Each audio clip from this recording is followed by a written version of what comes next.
Remember that scene in the live-action Pinocchio remake, where Pinocchio took a big whiff of that giant turd on the floor, and at that point we knew exactly the level of quality we were going to get with that film? Well, here's the Sandy Cheeks movie. Wow! Texas sure is magical. Saving Bikini Bottom, the Sandy Cheeks movie, is the fourth of the Spongebob films and was released straight to Netflix. And all my streaming videos on demand. I can't demand them anymore. Yes, because we know the type of streaming videos SpongeBob likes to watch. I was just looking for the sports channel. I'll be real, I haven't been watching much of the latest SpongeBob media. Camp Coral and the Patrick Star Show just didn't look very interesting, and the main series, though briefly looking like it was returning back to form, has now very much gone back down the toilet once again.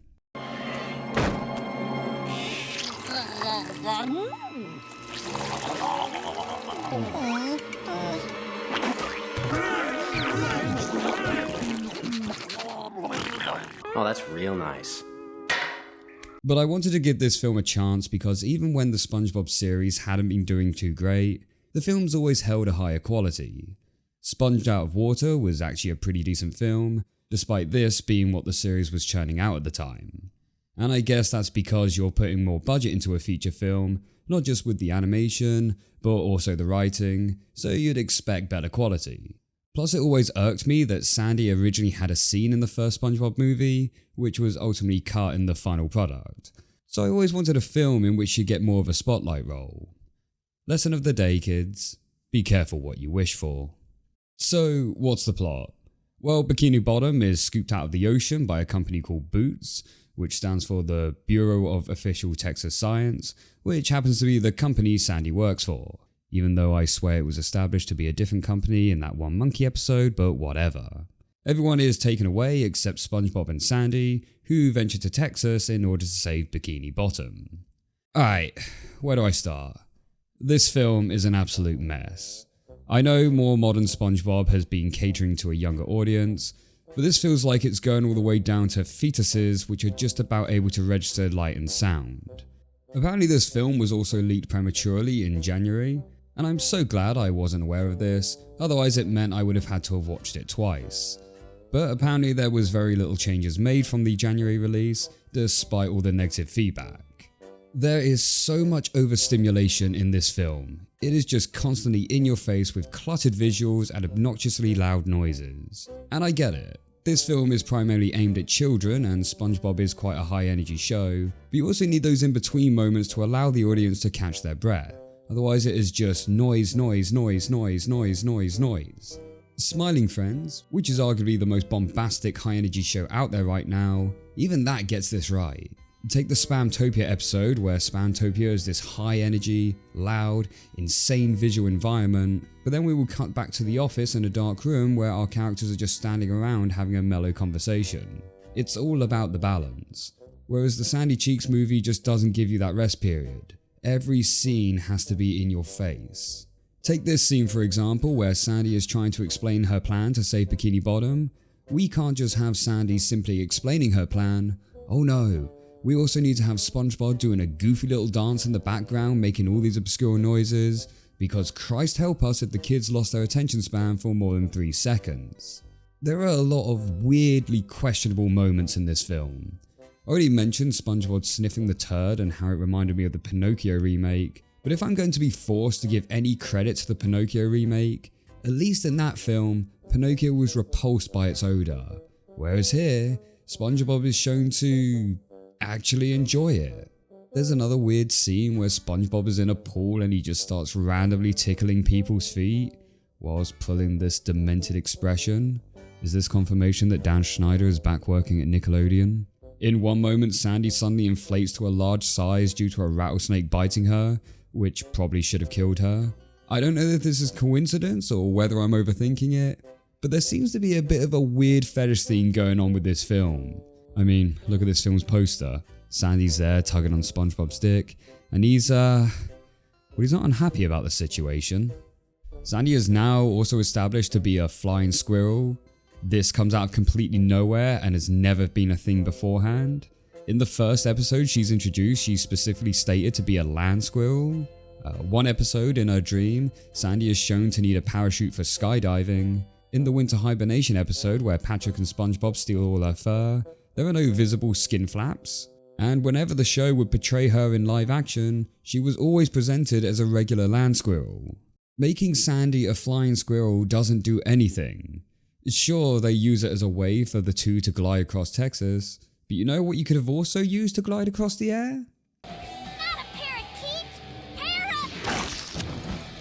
And you may be thinking, oh but Steve, aren't you taking this all a little bit too seriously? It's just a silly movie made for fun. And maybe you're right. Perhaps it is a bit of an overreaction, but I think the reason it annoys me is because it highlights just how little this movie actually cares about the SpongeBob property. It doesn't care about the characters or what their history is, it's just there to milk an already drained franchise. Oh, but wait, one of the characters refers to SpongeBob as Spongeboy.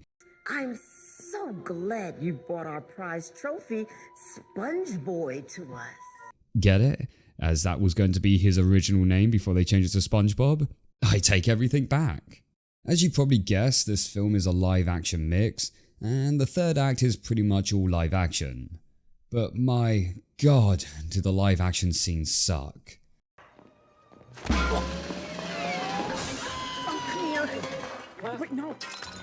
The two young scientists in particular are just the worst, offering the acting performance of a wet sock. Missing? Oh, the boss isn't gonna like this. I don't like to particularly trash on actors, but the fact of the matter is that they were just bad. Almost like they were two media interns who were on set and were suddenly told they needed to play the role of scientists for the film, and so were just thrown a lab coat and slapped in front of the camera. There are some CG elements used in the live action moments, and Christ almighty do they look ungodly. Like, what the hell am I even looking at here? There is one moment where we get the villain's flashback, and for whatever reason, rather than just use the actual child's head, they superimpose her adult head onto the child's body, and it just looks awful. Not just from a visual point, but also a technical one. Like, look at this. And you could argue that perhaps this was done deliberately and was intentionally done badly for comical effect, but there are numerous effects in this film that just look terrible. One of the biggest points of this film was that we were going to meet Sandy's family for the first time. Obviously, this is something that has a lot of story potential. Getting more background information on Sandy, what made her want to study marine biology, and what ultimately led to her living at the bottom of the ocean. But unfortunately, the family plays such a small role in this film that they may as well not have been included at all. There were plot points set up, such as Sandy initially feeling slightly hostile and reluctant to call her family for help, but then she warms up to them almost immediately. Then there was a line of dialogue mentioned about how her mother never wants her to leave Texas again, and that's literally all we hear. She can do whatever she wants in her life, as long as it's right here in Texas. After this, the topic is never brought up again, and by the end of the film, the whole family are living happily underwater together.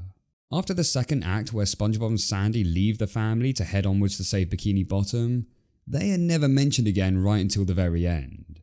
They are so pointless to the overall plot that you could literally cut them out the film and nothing would change. As when SpongeBob and Sandy initially head out to save everyone, they're about to reach the water park, but then a twister blows them away, and that's where they meet Sandy's family. They have some interactions, then Sandy and SpongeBob get fired off back to the water park. You could have had this where SpongeBob and Sandy just immediately reach the water park after exiting the ocean, and nothing would have changed. Oh, but I suppose SpongeBob wouldn't be able to get his grand character arc of being able to whistle, so yeah, I guess they were critical to the plot after all. Speaking of SpongeBob, why was he here? There was no reason for SpongeBob to accompany Sandy, as he does absolutely nothing. His entire purpose is to do insufferable goofy shit whilst laughing at his own obnoxious jokes. Hey, that whistle had a nice ring to it. Shut the fuck up. I'm guessing he's only here because he's SpongeBob and that's what the kids want to see. Like, haha, look mum, it's SpongeBob, and he's acting like a complete retard. His character arc in this film is that he learns how to whistle in order to summon Sandy's family to come help save the day, and that's accumulated from one isolated 20-second scene from earlier in the film. And the only reason that this even happens is because Sandy conveniently lost a tooth off screen and so was unable to call her family herself. I thought SpongeBob may have played a part in resolving Sandy's family dynamics. During the film it's hinted that Sandy isn't too fond of her family, and perhaps SpongeBob would have been the one to show her just how awesome they are. But as I mentioned earlier, that plotline essentially clears itself up immediately.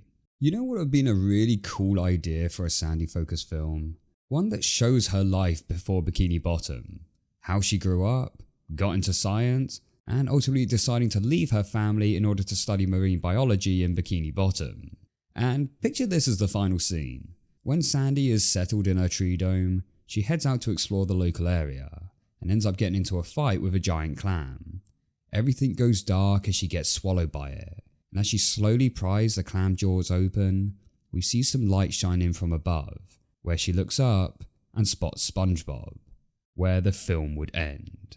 Anyway, that's my thoughts on the Sandy Cheeks movie. Let me know what your thoughts are in the comments below, and until the next one guys, take care.